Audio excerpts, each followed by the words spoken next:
The heart. Although popular culture has it associated with love and our emotions, it's actually a pump that circulates our blood, providing the various parts of our body with the oxygen it needs to stay alive.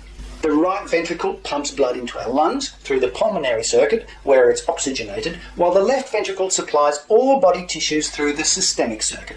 Despite the chambers of the heart being filled with blood, the walls of the heart, or myocardium, are too thick for diffusion to provide adequate nutrients.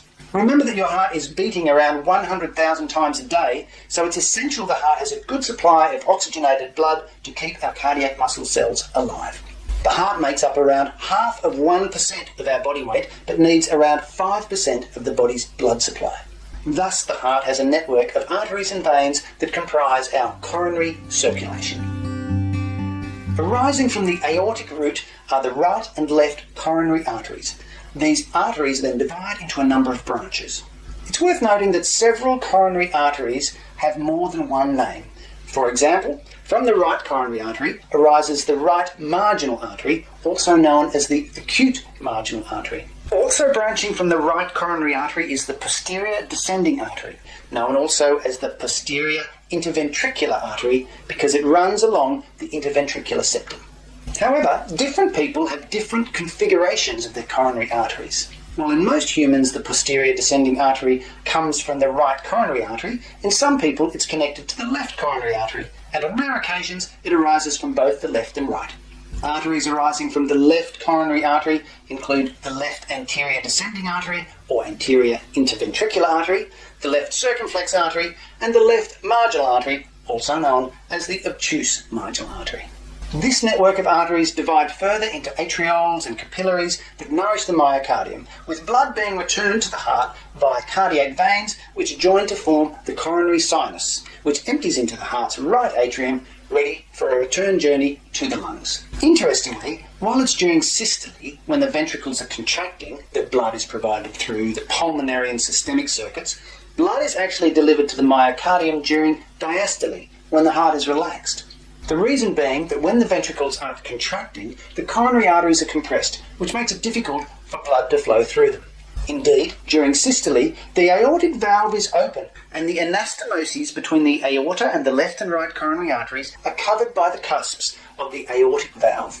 When diastole occurs, the aortic valve closes, allowing diastolic pressure within the aorta to supply blood to the coronary arteries. Coronary arteries are considered functional terminal arteries, or end arteries. This means that each artery supplies a particular area of the myocardium.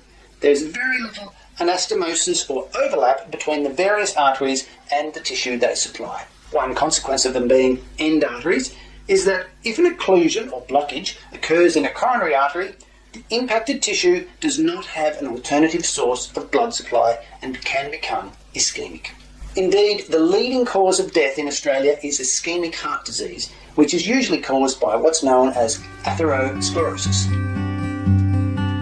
Atherosclerosis is a plaque build-up inside the coronary arteries, which obstructs the flow of blood. It's a complex inflammatory process, often starting in childhood and gradually developing over a period of decades. It can begin with irritants such as hypertension or toxins and low-density lipoproteins, or LDLs, that deliver cholesterol to cells via the bloodstream. These irritants damage the endothelium of the blood vessel's tunica intima, allowing the LDL cholesterol to attach to the endothelium, build up and oxidize. In response, the immune system's macrophages ingest the cholesterol, but can gorge themselves and then die, forming what's known as foam cells, which build up to form a fatty streak. What's more, smooth muscle cells deposit calcium into the plaque, which has the effect of hardening it, hence the name atherosclerosis, which means hardening of the arteries. The smooth muscle cell can also excrete collagen and elastin that forms a fibrous cap over the fatty plaque, which can rupture, exposing the material inside the plaque to the blood. This material is thrombogenic, meaning it's prone to forming blood clots that can cause an occlusion in the blood vessel, starving that section of the heart of oxygen. If not quickly remedied, can result in a myocardial infarction, commonly known as a heart attack. Given the high impact of coronary artery disease on the Australian population, many of those engaged in nursing practice are directly involved with the diagnosis and treatment of patients with atherosclerosis.